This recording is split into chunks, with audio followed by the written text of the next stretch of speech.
All right, let's just jump right in. What if our entire understanding of physics is built on a massive mistake?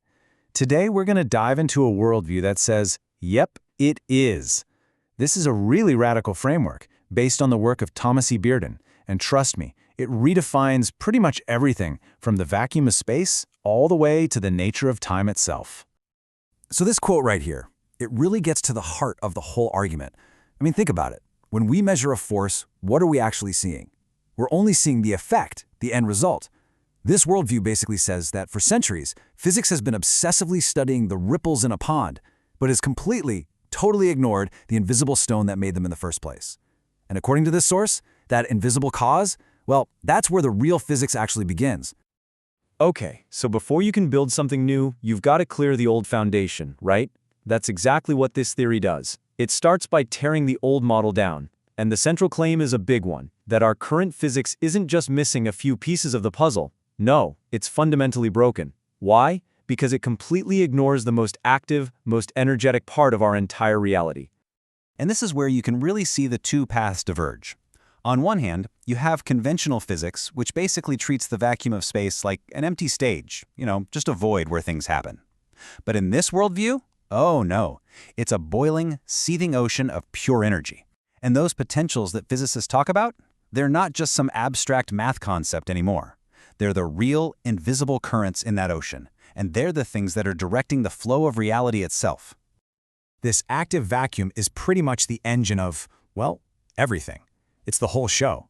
It is not empty space.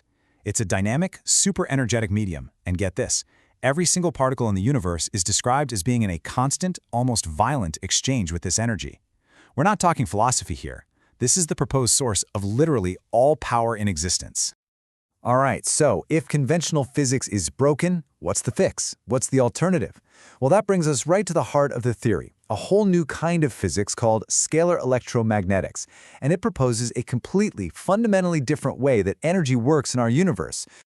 So, the star of the show in this new physics is the scalar potential. Now, how does that work? Okay, imagine two identical sound waves moving right at each other. Where they meet, they can cancel out, right? You just get silence. But, and this is the key, the energy of those two waves is still there. It hasn't gone anywhere. That's the core idea here. These potentials are made of hidden waves that cancel each other out, so you can't measure any force, but their underlying energy can still absolutely influence reality. And look, this isn't just pure speculation. There's something called the Aharonov-Bohm effect, which has actually shown that particles can be affected by an electromagnetic potential, even in a place where there's zero field to measure. And right here, this is where the theory takes a truly giant leap. It proposes that time is energy.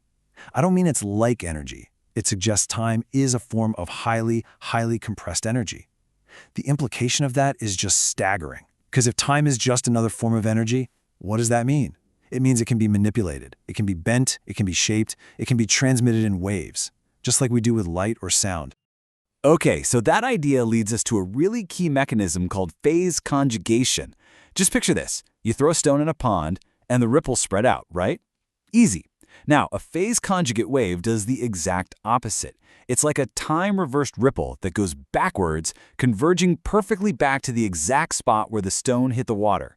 Now, the theory claims this isn't just some neat optical trick. It's the fundamental physical process for actually achieving time reversal. And that is the proposed key to, well, everything.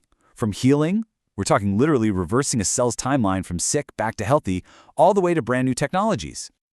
So, you've got these new tools, this new understanding of physics. The big question is, what's the most significant application? Well, according to the source, it's the big one, the ability to extract limitless, clean energy directly from that active vacuum we were talking about. The holy grail, the magic number everyone's chasing here, is something called a coefficient of performance, or COP, greater than 1. It's actually a really simple idea. For every 1 unit of energy you put in just to run the machine, you get more than 1 unit out. Now hold on, this isn't perpetual motion. The claim isn't that energy is being created from nothing. The idea is that the extra energy is being pulled or tapped from that vast energetic ocean of the vacuum. This metaphor from the source is it's so powerful because it paints this picture of how absurd our current approach is. It basically argues that all of our electrical circuits today are designed with this one massive flaw. They're like a water wheel that uses some of its own power to turn a pulley to close the gate that lets the water through in the first place. It's strangling its own source. We have, as the source says, all been energy source killers. So the solution is pretty straightforward then. You just have to break that self-destructive loop. Let's stick with the water analogy. Think of your battery as a tap that's connected to this massive energy reservoir of the vacuum. Now, instead of trying to use the water and turn the tap off at the same time, you do it in steps. Step 1, you open the tap. Step 2, you fill up a bucket.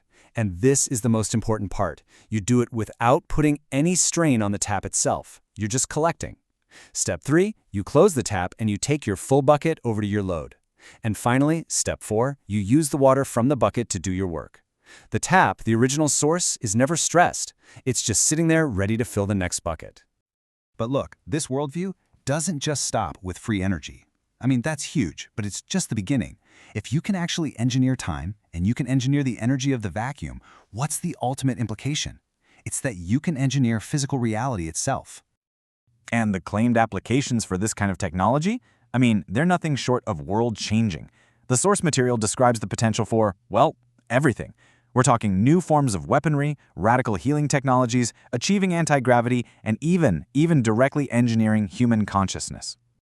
You know, the source material actually tries to piece together this kind of secret history, arguing that these technologies are not just theoretical fantasies. It starts connecting some pretty interesting dots between a speech Khrushchev gave back in 1960, where he hinted at a fantastic weapon, to that infamous Soviet woodpecker signal that drove ham radio operators crazy for years, all the way to strange anomalies that were reported during the Challenger launch in the 80s. Now, on the healing side of things, the source points to the work of a man named Antoine Prieur. His device was reportedly documented in legitimate French scientific journals as achieving total cures of terminal cancers in lab animals. And the proposed mechanism for how it worked? It goes right back to what we were just talking about, using those time-reversing phase conjugate waves to force a diseased cell to literally trace its own timeline backwards from a sick state back to its original healthy state. And the theory for anti-gravity, it's presented as being almost beautifully simple.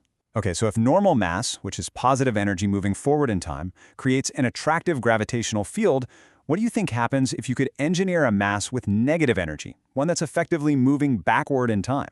Well, the theory claims it would be repelled by the Earth. And there you have it, anti-gravity. So all of this, it leads to one final, really profound implication. If the vacuum really is a sea of energy, if time itself can be engineered, and if our reality is constantly being shaped by these hidden waves, then the universe starts to look less like a collection of random matter, doesn't it? It starts to look a lot more like a programmable system. And that leaves us with the ultimate question this worldview poses. If physical reality is programmable, then what is the source code?